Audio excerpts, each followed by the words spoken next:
এই মুহূর্তে high news চলে এসছে তারাতলা বেজ ব্রিজের সেই গোডাউনে, যেই গোডাউন হঠাৎই ভেঙে পড়ে এবং তারপরে চাপা পড়ে যায় 50 থেকে 60 জন। এবং আমি চিত্রটা দেখানোর চেষ্টা করব। এখনো পর্যন্ত কিন্তু উদ্ধার কাজ চলছে। এই মুহূর্তে আমরা ঘটনাস্থলে রয়েছি এবং দেখানোর চেষ্টা করছি সেই গোডাউন, যেই গোডাউনে কিন্তু একেবারে চাপা পড়ে যায় 50 থেকে 60 জন এবং ইতিমধ্যে উদ্ধার কাজ চলছে। একেবারে যৌথভাবে কাজ চালাচ্ছে জাতীয় বিপর্যয় মোকাবিলা বাহিনী, রয়েছে সেনাবাহিনী এবং সবাই মিলে কিন্তু একেবারে বলা যেতে পারে উদ্ধার কাজ চালাচ্ছে। এবং এখনো পর্যন্ত যেটা জানা যাচ্ছে যে 15 জনের মৃত্যুর খবর উঠে আসছে এবং ইতিমধ্যে 33 জনের কাছাকাছি তাদেরকে কিন্তু উদ্ধার করা হয়েছে। 33 জনকে উদ্ধার করা হয়েছে এখান থেকে। তবে এখনো পর্যন্ত একেবারে উদ্ধার কাজ চালানো হচ্ছে। অত্যাধুনিক কাটার মেশিন এনে এখানে কিন্তু একেবারে ওপর থেকে নিচে যাওয়ার চেষ্টা করছে এবং তারপরে সেনাবাহিনী গিয়ে যদি কোনো খোঁজ পায় সেখানে তাদেরকে উদ্ধার করছে। এবং এখনো পর্যন্ত এই যে ঘটনাস্থল, সেই ঘটনাস্থলে কিন্তু দেখা যাচ্ছে সেনাবাহিনী থেকে শুরু করে একেবারে জাতীয় বিপর্যয় মোকাবিলা বাহিনী এবং প্রত্যেকে কিন্তু একেবারে যুদ্ধকালীন তৎপরতায় কাজ চালাচ্ছে এবং সব সময়ের খবর নিচ্ছে মুখ্যমন্ত্রী শুভেন্দু অধিকারী। আমি সেই ঘটনাস্থলেই কিন্তু এই মুহূর্তে রয়েছি। পাশের একটি পরিত্যক্ত যে একটি জায়গা রয়েছে সেখান থেকে একেবারে সরাসরি চিত্র তুলে ধরার চেষ্টা করলাম হাই নিউজের পর্দায়। এই মেশিন গুলো কি বলে?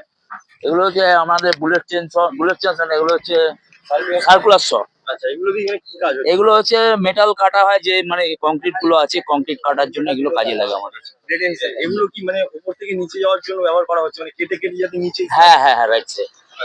এখনো পর্যন্ত মানে উদ্ধার কাজ কি চলছে? হ্যাঁ, আন্ডার প্রসেস। আচ্ছা, এখানে কতক্ষণ চলবে বা? এটা এখনো বলা যাচ্ছে না, এটা আনএক্সপেক্টেড, কতক্ষণ লাগবে আমরা নিজেরাও জানি না। আচ্ছা, অত্যাধুনিক কি কি মেশিন আনা হয়েছে এখানে? এখানে তো অনেক রকম মেশিন আছে, এনডিআরএফ এনেছে, আমাদের বুলেট চেন শো আছে, সার্কুলার শো আছে, সার্চ ক্যামেরা আছে, বিভিন্ন ধরনের আমাদের আছে, রোপ আছে, আচ্ছা এই ধরনের দাদা, ভেতরে তো গেছিলেন, সেখানে পরিস্থিতি এখন কিরকম?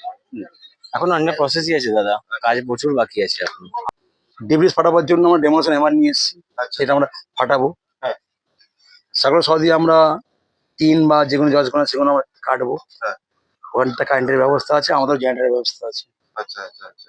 হ্যালোজেনের ব্যবস্থা আমাদেরও আছে। এটা কি আপনারা উপর থেকে নিচে যাওয়ার চেষ্টা করছেন? চেষ্টা করছি যদি ক্যাচুয়ালিটি পাই। আচ্ছা আচ্ছা।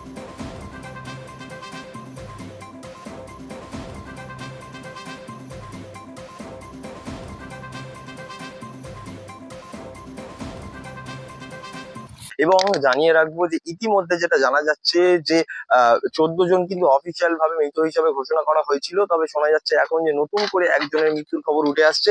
মোট মৃত্যুর খবর ইতিমধ্যে 15 জনের কাছাকাছি এবং উদ্ধার করা হয়েছে 33 জনকে।